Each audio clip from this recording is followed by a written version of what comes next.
अपराधियों पे देखिए, अपराधी जब राजनीतिक हो जाता है तो वो माफिया बन जाता है।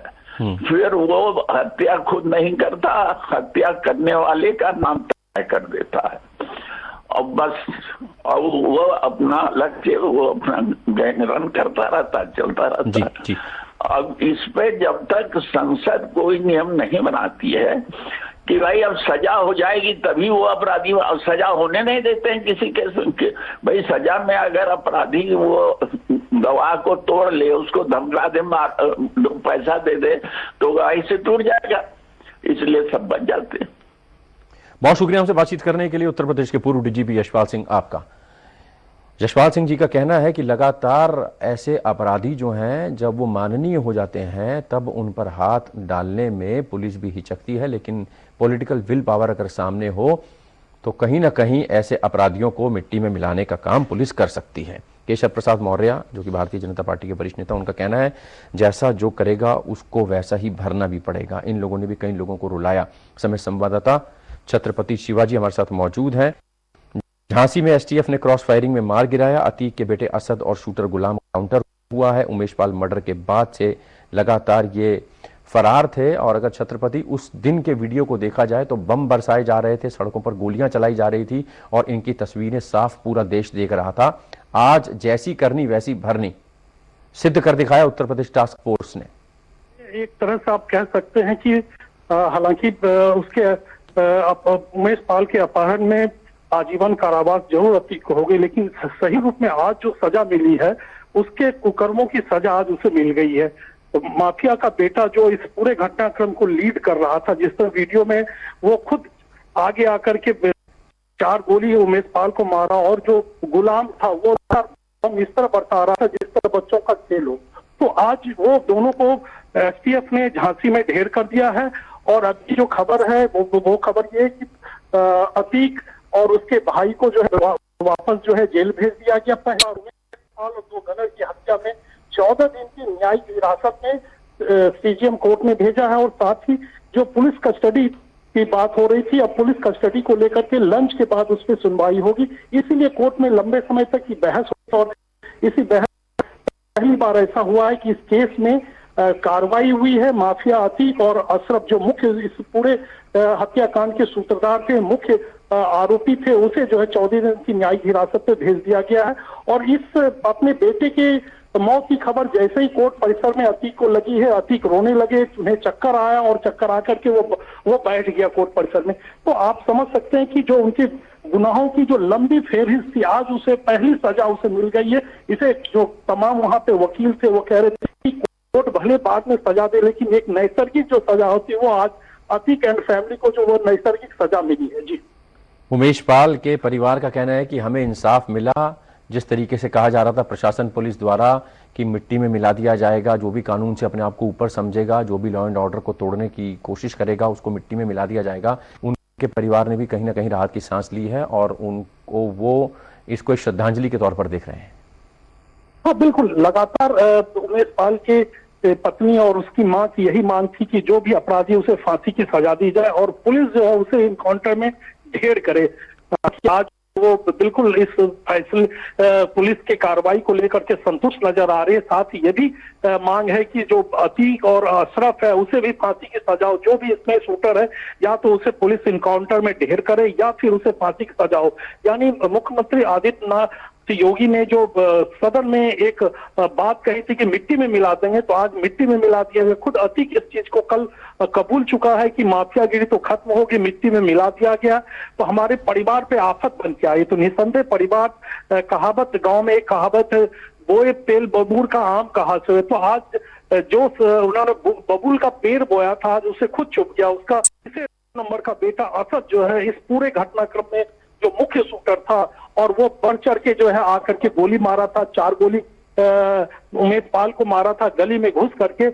आज और दोनों को पुलिस ने एसटीएफ ने ढेर कर दिया। हालांकि पिछले कई दिनों से एसटीएफ के रडार पे थे, ये पता चल रहा था दिल्ली में जब एसटीएफ पहुंची तो वहां से फरार हो गया, लेकिन अब जो सूचना आज सामने आई है, निसंदेह उमेश पाल के परिवार के लिए ये बड़ी सुखद समाचार होगा, वो लगातार कह रहे थे कि योगी आदित्यनाथ की सरकार जो है ऐसे अपराधियों को जो है इनकाउंटर में ढेर कर दे या फांसी की सजा दे। तो ये अपने आप में है जो आज जो घटनाक्रम हुआ उसको लेकर के कोर्ट परिसर में जो सुनवाई हो रही थी सीजेएम कोर्ट के अंदर, और बाहर जो वकील थे उन्हें जब ये सूचना लगी कि असद और गुलाम को जो एसटीएफ ने ढेर कर दिया गया, तो वहां पे लगातार काफी देर तक नारेबाजी हो। चलिए आएंगे आपके पास छत्रपति शिवाजी, हमारे साथ हमारे सहयोगी बने रहे। अतीक के बेटे असद और शूटर गुलाम का एनकाउंटर हुआ झांसी में, एसटीएफ ने क्रॉस फायरिंग में इन दोनों को मार गिराया। तस्वीरें आपके सामने मोज़ाइक इसलिए की गई हैं तस्वीरें ताकि विभत्स तस्वीरें हैं। और उसके बाद उमेश पाल मर्डर के केस के बाद फायरिंग करने के बाद ये दोनों फरार थे, सड़कों पर बम बरसाए थे, सड़कों पर गोलियां चलाई थी, गोलियां मारी थी उमेश पाल को, उनके दो सिक्योरिटी में जो जवान तैनात थे उनको भी गोलियां मारी थी। दोनों की जान चली गई थी, उमेश पाल की जान चली गई थी। और उसके बाद आखिरकार जो किया उसका अंजाम तस्वीरों में आपके सामने। इधर कोर्ट में अतीक अहमद को पुलिस कस्टडी में भेज दिया गया है, पुलिस रिमांड पर भेज दिया गया है 7 दिन। बहुत सख्ती से अब आगे की पूछताछ होगी। पुलिस लगातार कह रही थी कि उसको अब इनका रिमांड चाहिए ताकि इनसे पूछताछ करनी है। झांसी के आसपास की लोकेशन ट्रेस हो रही थी, 5 लाख का इनाम घोषित किया गया था इन दोनों पर, असद और शूटर गुलाम पर।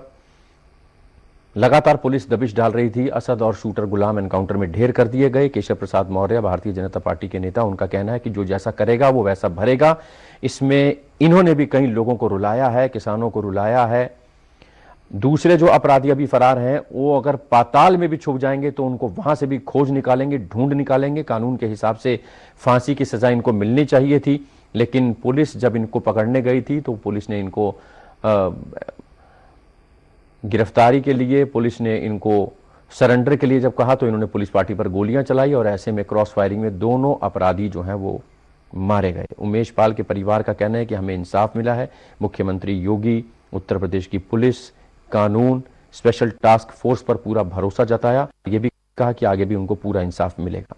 अतीक, उसके बेटे असद, उसके गुर्गे, शूटर गुलाम, सभी की लोकेशन ट्रेस की गई थी, घेराबंदी चल रही थी।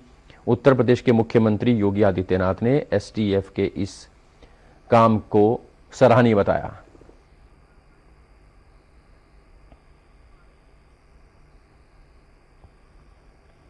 आपको बता दें उत्तर प्रदेश टास्क फोर्स की बड़ी कार्रवाई, 5-5 लाख रुपए का दोनों पर इनाम था। एसटीएफ को बड़ी जानकारी एक और मिली है। समय संवाददाता गोपाल कृष्ण हमारे साथ मौजूद हैं। एसटीएफ ने गुड्डू मुस्लिम को भी घेर लिया है। एक बड़ी जानकारी गोपाल ये सामने आ रही है। लग रहा है कि जिस तरीके से भारतीय जनता पार्टी के तमाम नेता कह रहे थे कि पाताल में भी ये लोग छुपे होंगे तो इनको ढूंढ निकाला जाएगा, इनको इनके किए की सजा दिलाई जाएगी। लग रहा है कि दूसरा तीसरा एनकाउंटर भी सामने आएगा, जल्द से जल्द ये खबर भी सामने आएगी।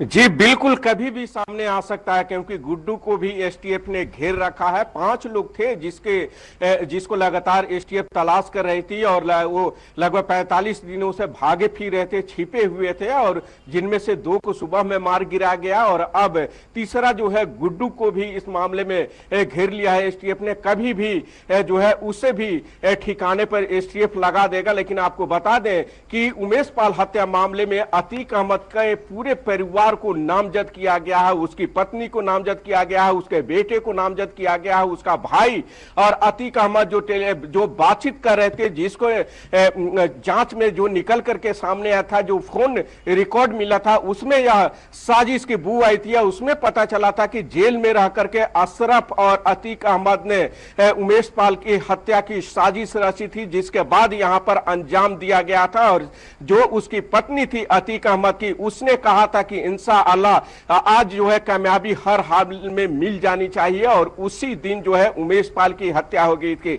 आखिर उमेश पाल को बलि क्यों देना पड़ा? तो बीएसपी का विधायक था, जो काफी ताकतवर विधायक राजू पाल था, जी हत्या अतीक अहमद ने की थी और इस मामले में गवाहों को किया गया।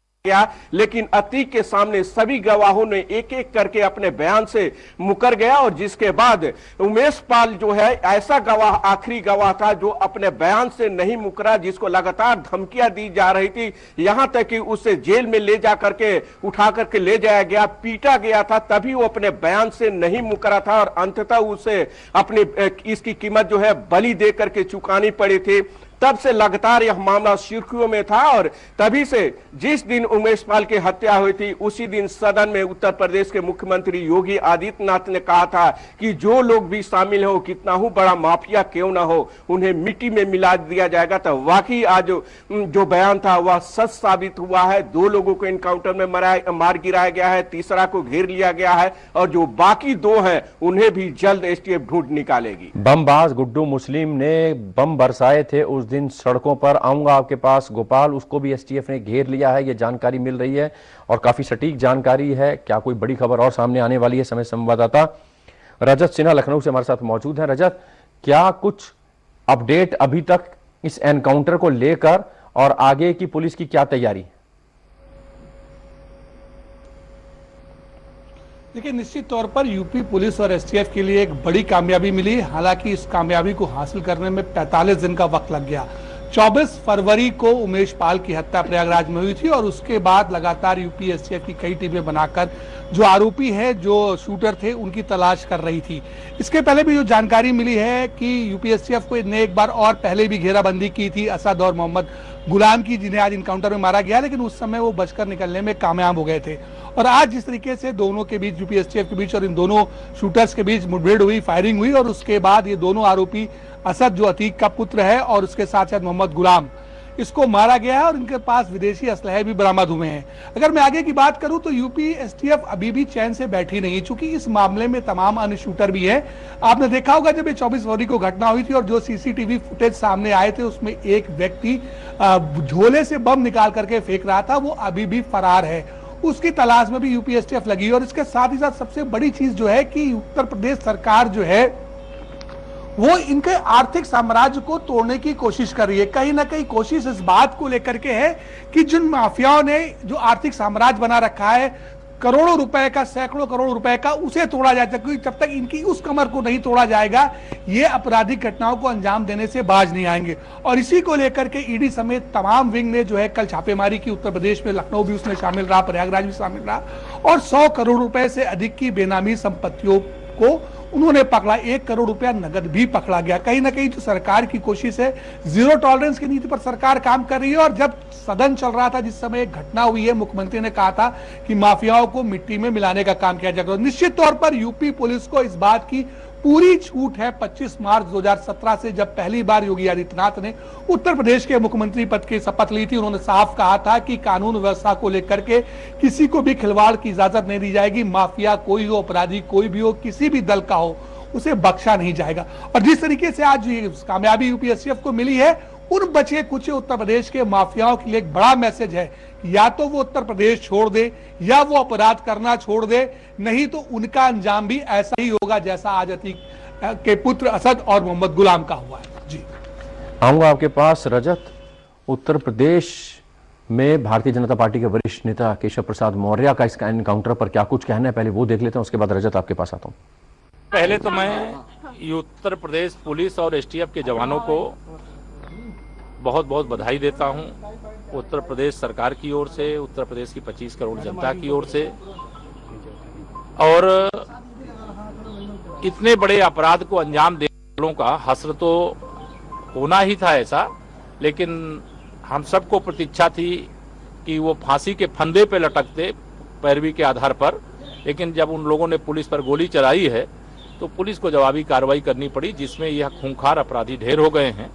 और मैं फिर से पुलिस की टीम को बधाई देता हूं। बाकी बचे अपराधी पाताल के अंदर भी घुस गए होंगे तो उनको भी खोज निकालेगी उत्तर प्रदेश की पुलिस, यह भरोसा रखता है। केशव जी, अतीक अहमद रो रहा है, अतीक अहमद रो रहा है। देखिए, जो कितने परिवारों को रुलाया है, बाल की मां नहीं रो रही है, उसकी पत्नी नहीं रो रही है, उसके बच्चे नहीं रो रहे हैं, वो जो पुलिस के 2 जवान हैं उनके परिवार के लोग नहीं रो रहे हैं, राजू पाल जिनकी हत्या की है उनके साथ रहने वाले लोग नहीं रो रहे हैं। कितनी ऐसी घटनाएं हैं। अगर ये अपराध नहीं करते, और अपराध करने वालों को तो अंजाम हो रहा है, कितने बच्चों को इन लोगों ने अपराधी बना देने का, यह आज उनको महसूस हो रहा होगा। अगर यह रास्ता ना अपनाते, कोई और रास्ता अपनाते, तो ना आज उनका बेटा अपराधी बनता, ना आज जो जिनका इनकाउंटर हुआ उनका इनकाउंटर होता, और ना अतीक अहमद और अशरफ कोर्ट के कटघरे में होते। तो ये तस्वीरें आप देख सकते हैं झांसी में Uttar Pradesh special task force ने किस तरीके से दोनों अपराधियों को धर दबोचा, घेरा, उनको ललकारा, सरेंडर करने के लिए कहा। जब उन्होंने विदेशी हथियारों से पुलिस पार्टी पर गोली चलाई तब एसटीएफ ने भी अपना काम बखूबी अंजाम दिया। अतीक के बेटे असद और शूटर गुलाम का एनकाउंटर, तस्वीरें आपके सामने। झांसी में एसटीएफ ने क्रॉस फायरिंग में इनको मार गिराया। उमेश पाल मर्डर के बाद से इन्होंने सड़कों पर फायरिंग की थी, बम फेंके थे। उमेश पाल का मर्डर किया था और उसके बाद से ये लोग फरार चल रहे थे, ये अपराधी फरार चल रहे थे। एनकाउंटर की खबर सुनकर अतीक कोर्ट में बेसुध हो गया, रोने लगा। इधर कोर्ट में अतीक अहमद को पुलिस कस्टडी में भेज दिया गया है, 7 दिन का पुलिस रिमांड दिया गया है। सख्ती से पुलिस अब बाकी चीजें पूछेगी। झांसी के आसपास की लोकेशन इनकी ट्रेस हो रही थी। 5 लाख का दोनों पर इनाम रखा गया था, असद और गुलाम पर। पुलिस के वरिष्ठ अधिकारी मौके पर मौजूद। उत्तर प्रदेश के मुख्यमंत्री योगी आदित्यनाथ ने एसटीएफ की तारीफ की है और उन्होंने कहा है कि देर से ही सही आखिरकार पुलिस को कामयाबी मिली। पुलिस लगातार दबिश डाल रही थी, अलग अलग जिलों में टीम्स बनाकर भेजा जा रहा था, लेकिन कहीं ना कहीं ये बच रहे थे पुलिस से। और आखिरकार अब लोकेशन ट्रेस हुई। पुलिस ने अपने इंटेलिजेंस पर भरोसा जताया, इनको घेरा और आखिरकार दोनों अपराधियों को एनकाउंटर में मार गिराया। केशव प्रसाद मौर्य भारतीय जनता पार्टी के नेता, उत्तर प्रदेश के उप मुख्यमंत्री, इनका कहना है कि जो जैसा करेगा वैसा भरेगा। इन्होंने भी कई लोगों को रुलाया, किसानों को रुलाया। पाताल में भी दूसरे अपराधी छिपे होंगे तो उनको निकाल लिया जाएगा, ढूंढ लिया जाएगा। कानून के हिसाब से फांसी होनी चाहिए थी, लेकिन पुलिस अपना काम करती है। पुलिस ने इनको गिरफ्तार करने की कोशिश की। इन्होंने पुलिस पार्टी पर विदेशी हथियारों से गोलियां चलाई। इनके पास से विदेशी हथियार बरामद हुए, कैश बरामद हुआ। छुपते फिर रहे थे, भागते फिर रहे थे, पुलिस को चकमा दे रहे थे, बड़े अपराधी थे और आखिरकार पुलिस ने इनको मार गिराया। उमेश पाल हत्याकांड में अतीक का बेटा गोली चलाता दिखाई दे रहा था, गोलियां चलाई थी। उत्तर प्रदेश पुलिस के सिक्योरिटी कर्मचारी जो थे उनको भी गोली लगी थी और बाद में दोनों की मौत हुई थी। बम बरसाए थे गुड्डू मुस्लिम ने, वो भी पुलिस के रडार पर है। समय संवाददाता रजत सिन्हा हमारे साथ मौजूद हैं। केशव प्रसाद मौर्य का कहना था कि बाकी जितने और अपराधी हैं उनको भी, चाहे वो पाताल में चले जाएं, उनको खोज लिया जाएगा। नेस्ते नाबूद करने की बात कही थी, मिट्टी में मिला देने की बात कही थी और सरकार अपनी बात पर पूरी तरह से कायम। लॉ एंड ऑर्डर से बड़ा कोई नहीं। रजत,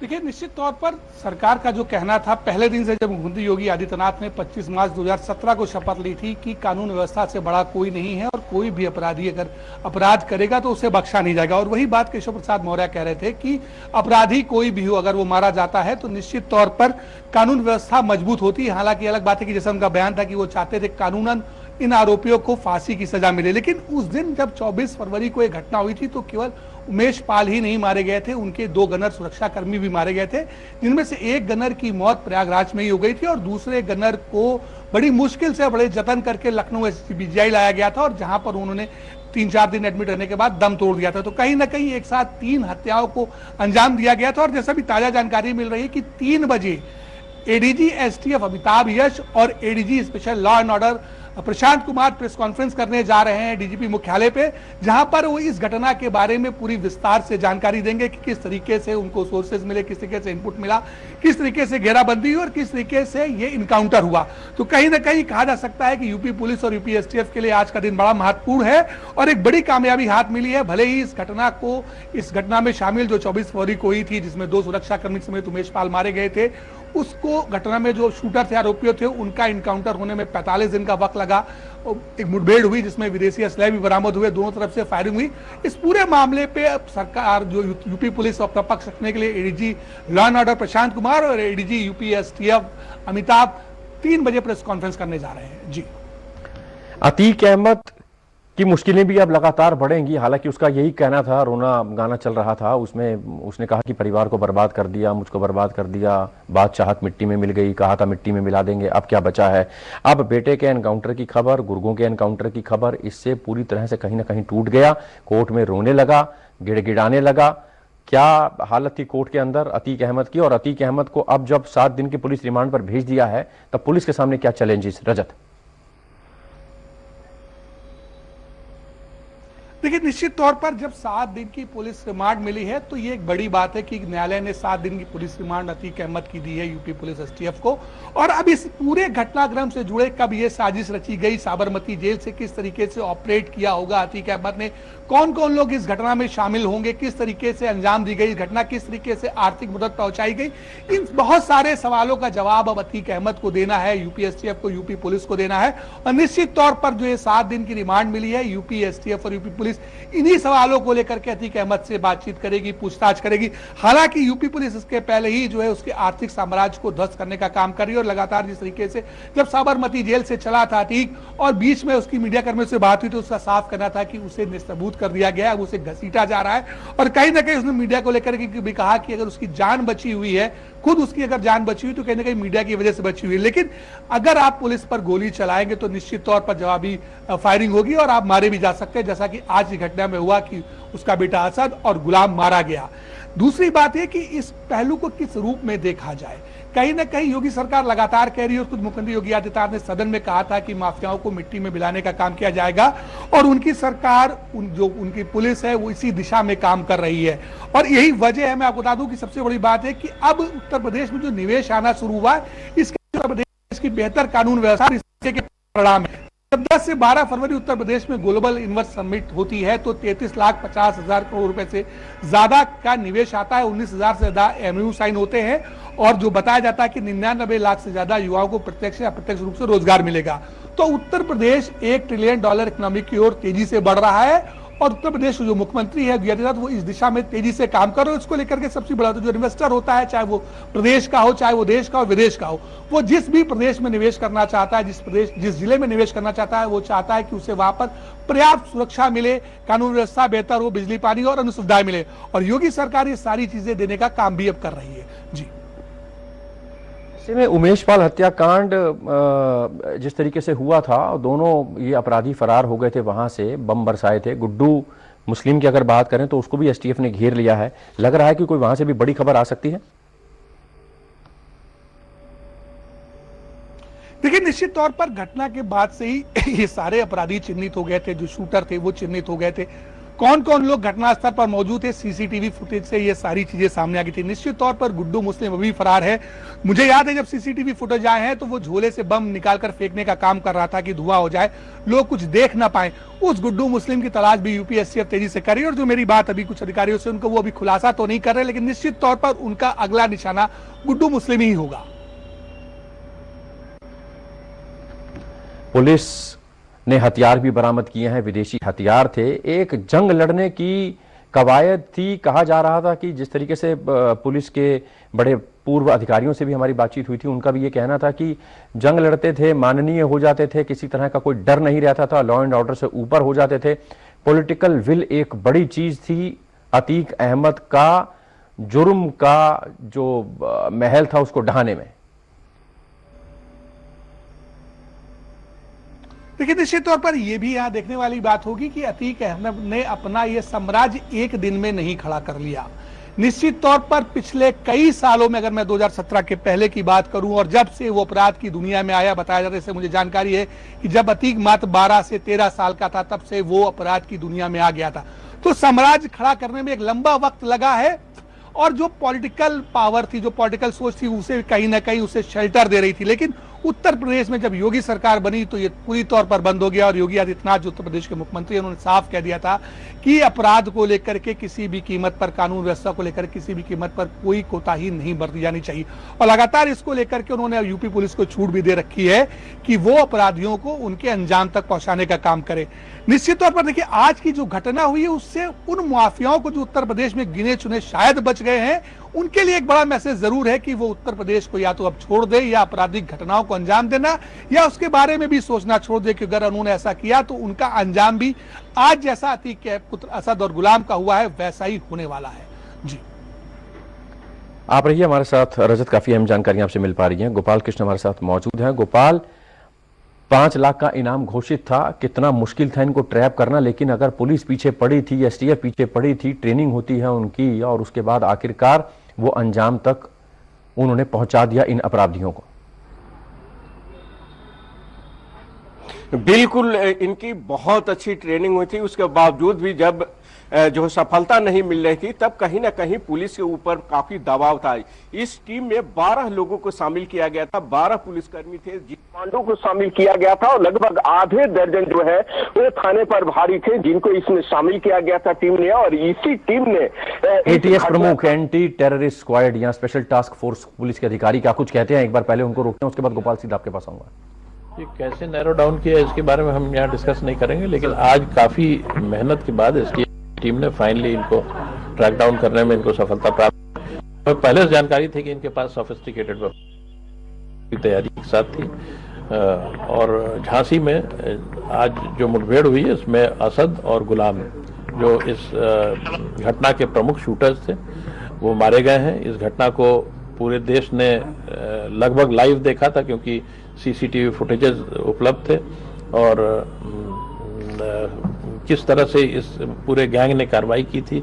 ऐसे व्यक्ति को जो उनके खिलाफ गवाह था और उसको पुलिस की सिक्योरिटी प्राप्त थी, 2 गनर्स थे, उसको तथा उसके दोनों गनर्स को मार दिया था। ऐसे व्यक्ति को पकड़ना बहुत आसान नहीं था, लेकिन फाइनली आज ट्रैक डाउन करके इनके साथ जो इनकाउंटर हुआ उसमें दोनों मारे गए। सर लगातार आपको बहुत सारे यूनिट्स लगाने और खासतौर पर रिकवरी में क्या है सर, क्या ऐसे आर्म्स थे जो मतलब पब्लिक उसमें डोमेन में नहीं होने चाहिए, इस तरह के सोफिस्टिकेटेड मॉडर्न? दोनों अच्छे बहुत ही मैंने जैसा बताया कि फॉरेन मेड वेपन्स हैं। 1.455 ब्रिटिश बुलडॉग रिवॉल्वर है और एक वॉल 38 पिस्टल है। सर मतलब ये आमतौर पे क्या सामान्य रूप से देखे जाते हैं या इन्होंने कहा? नहीं, ये दोनों वेपन्स बहुत ही रेयर हैं और सामान्य रूप से नहीं मिलते। सर जिस तरीके से आपकी टीमें लगी हुई है गुड्डू को लेकर के कई तरीके की खबरें आ रही हैं कि मेरठ में उसे घेर लिया गया है या उसको कहीं ना कहीं देखा गया है। नहीं, मेरठ में हमने उसको काफी पहले ट्रैक डाउन तो किया था, एक नियर मिस हुआ था जब वो हमारे ड्रैगनेट से बाहर निकल गया था और भागने में सफल हो गया था। सर जो हम लोग के पास खबर आ रही है कि उसे मार डाला गया है, मैं मतलब इसे लाइव सुन रहा हूँ, तो क्या नहीं, हमारे पास ऐसी कोई खबर नहीं है। सर जो इनकाउंटर हुआ था क्या ये सिर्फ 2 थे या इनके साथ कोई और साथी भी था? जी हाँ, इसमें 2 ही लोग थे, दोनों अपराधी मारे गए। सर क्या माना जाए कि केस के जो बाकी फरार हैं क्या आप उन लोगों के बहुत नजदीक हैं, क्योंकि अब तक 4 इनकाउंटर हो चुके हैं, कई लोगों की गिरफ्तारियां हो गई हैं? सभी अपराधी जो पकड़े हैं सभी को हम गिरफ्तार करने की कोशिश कर रहे हैं और लगातार ये प्रयास चल रहा है। एसटीएफ की ने अपनी पूरी ताकत लगा रखी है। आज हमारे साथ बात करने के उत्तर प्रदेश के एसटीएफ के डीजी हैं अमिताभ बच्चन से बात कर रहे हैं। सर वो तो गया है, एक भाई एक क्वेश्चन लेंगे बस, एक क्वेश्चन। अरे यार बड़े भाई, अच्छा चलो कर लें, एक-एक करके कर लो ना। तो एसटीएफ का कहना है कि इनके पास से ऐसे हथियार बरामद हुए हैं जो अमूमन रेयर हथियार होते हैं, अमूमन आम अपराधियों के पास नहीं होते हैं। विदेशी हथियार इनके पास से बरामद हुए हैं। पुलिस ने इनको रोकने की कोशिश की थी, इन्होंने क्रॉस फायरिंग की और आखिरकार एसटीएफ ने इनको निपटा दिया। अतीक के बेटे असद और शूटर गुलाम का एनकाउंटर हुआ है।